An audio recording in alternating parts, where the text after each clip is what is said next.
Uy, mga bata, halina't makinig sa isang kakaibang kwento. Nakarinig na ba kayo ng tikbalang? Alam niyo ba kung ano sila? Gusto ko kayong ipakilala sa isang espesyal na tikbalang. Ang pangalan niya ay Tikbok. Siya ay hindi katulad ng ibang tikbalang na narinig niyo na.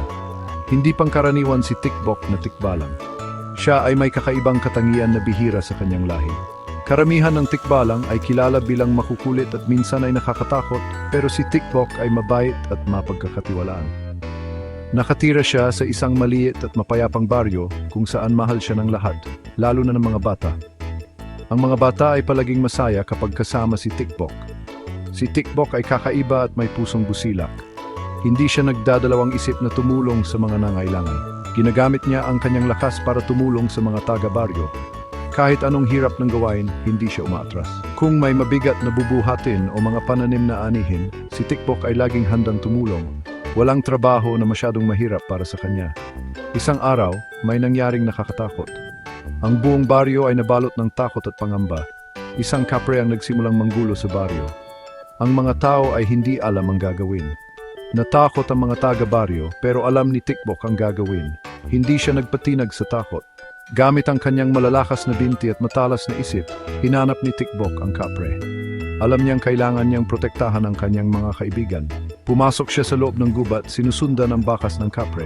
Hindi siya natakot sa dilim at mga anino. Hindi natakot si Tikbok dahil alam niyang kailangan niyang protektahan ang kanyang mga kaibigan. Ang kanyang tapang ay walang kapantay. Nang makita ni Tikbok ang kapre, hindi niya ito nilabanan. Sa halip, ginamit niya ang kanyang talino at kabaitan. Sa halip, kinausap niya ito. Sinubukan niyang intindihin ang dahilan ng kapre. Sinabi niya kung gaano kahalaga ang pagiging mabait at pagtutulungan. Ipinaliwanag niya na mas maganda ang buhay kung lahat ay nagkakasundo. Nakinig ang kapre kay Tikbok at napagtanto ang kanyang pagkakamali. Naisip niya na mas mabuti nga ang maging mabait. Simula noon nangako ang kapre na magpapakabait at tumulong kina Tikbok at sa mga taga-baryo. Naging magkaibigan sila. Sama-sama nilang ginawa ang baryo na isang masaya at ligtas na lugar para sa lahat. Ang lahat ay nagtutulungan at nagmamahalan. Lalong nagpasalamat ang mga bata kay Tikbok. Siya ang kanilang bayani at inspirasyon.